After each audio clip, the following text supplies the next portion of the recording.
Pour la suite de ce journal, c'est avec la revue de presse. Deux sujets analysés par nos éditorialistes. J'y arrive de la presse écrite. La journée mondiale de soutien au Burkina Faso et au président capitaine Ibrahim Traoré et le grand oral du chef du gouvernement Rim Talba Jean-Emmanuel Ouedraogo. La lecture croisée des quotidiens dans ce commentaire que nous propose Maria Matamboura. La révolte assumée, c'est le titre que Sidoya propose dans sa rubrique Mercure pour analyser le grand oral du Premier ministre. L'esclave qui n'est pas capable d'assumer sa révolte ne mérite pas que l'on s'appuie sur son sort.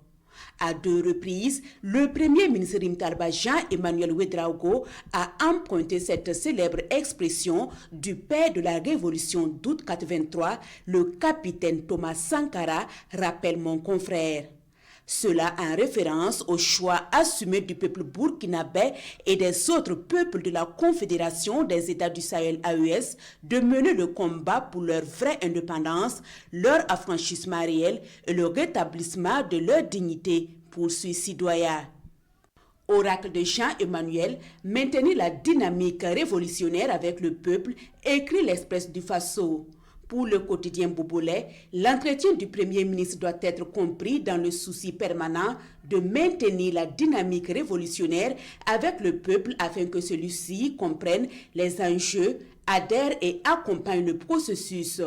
On pourrait dire que c'est le propre des révolutionnaires de former continuellement le peuple à l'idéologie révolutionnaire pour le changement.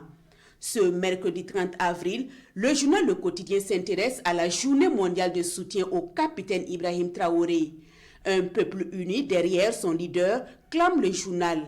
Le peuple burkinabé entend faire entendre sa voix, un cri d'unité et de fierté nationale. Le message est clair, toute tentative de déstabilisation du chef de l'État se heurtera à la détermination du peuple burkinabé, commente le journal Le Quotidien. En tout cas, aujourd'hui, le capitaine Ibrahim Traoré verra le peuple burkinabé affirmer sa volonté de construire son avenir sans complexe.